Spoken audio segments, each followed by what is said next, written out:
Hello and welcome back to Christianity in Pop Culture.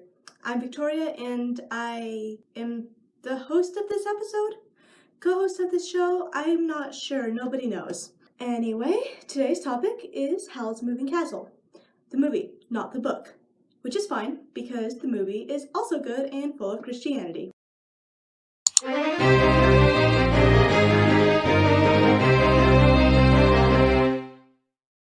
Spoilers.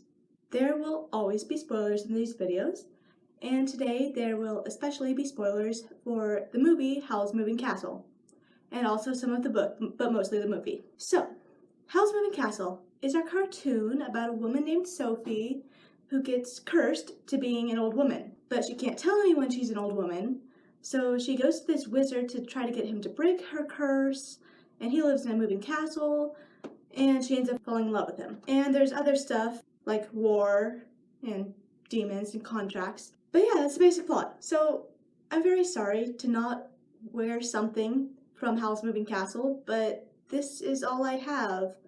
There are stars, shooting stars in Howl's Moving Castle that are important. So I've got stars. They're related. We're ready to begin.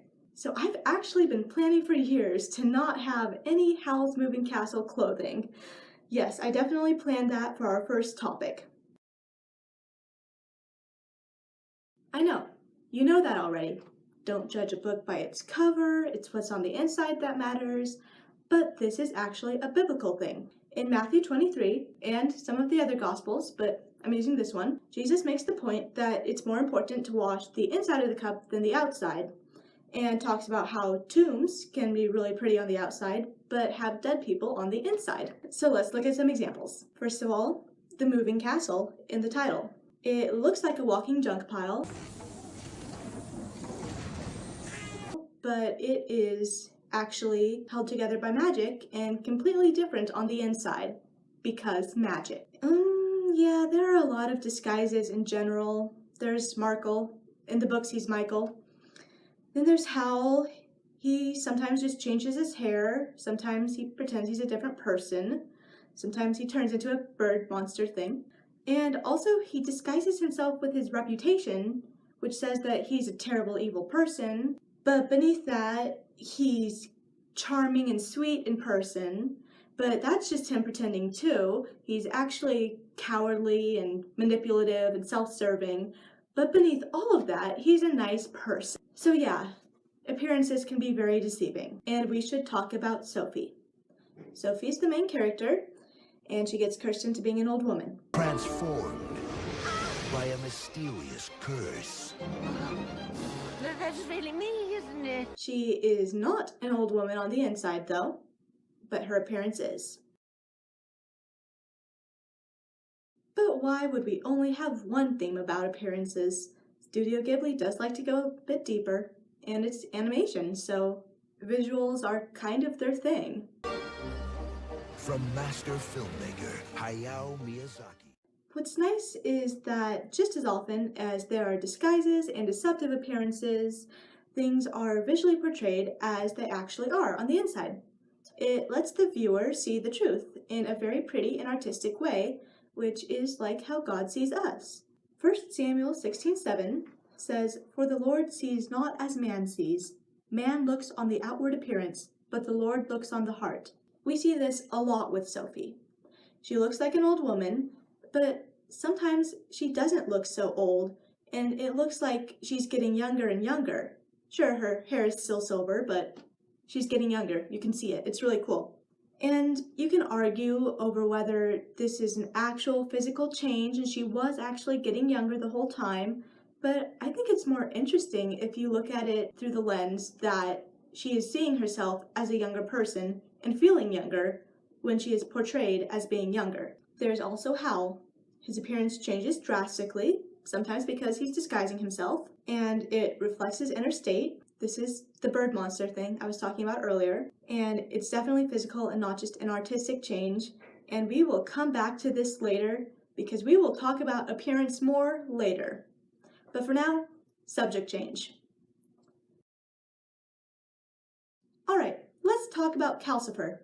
Calcifer is a fire demon, and that might seem like a very obvious bit of Christianity to analyze. Hello, demon. But demon is not actually a very good translation of what they were trying to say, because we don't have a good English word for the Eastern idea of demons.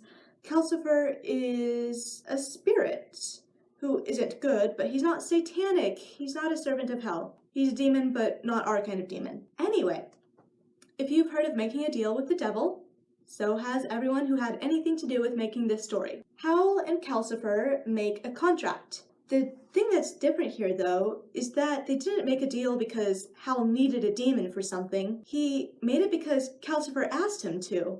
Because Calcifer would have died without a contract, so Calcifer asked Howl to give him a contract, and Howl agreed, which saved him. So, asking and receiving. This is also a biblical thing. In the Bible, Jesus told his followers to ask for what they need because God would give it to them. That is in Matthew 7 and other places. And this is pretty common in Howl's Moving Castle. Besides Calcifer, there is Sophie, who facetiously asks a scarecrow to give her a place to spend the night, and she doesn't expect anything, but he brings her the entire moving castle. An enchanted moving castle. This is a magic house. So that was receiving in a big way after asking, and all of these things, what they have in common is that someone asks and they receive because they asked someone who loved them.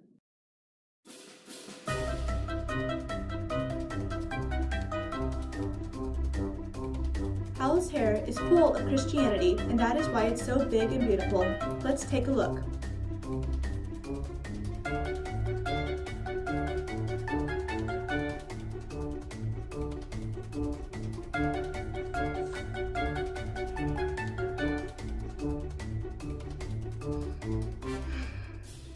So, it turns out there is not much Christianity in Howl's hair, but the important thing is that I tried.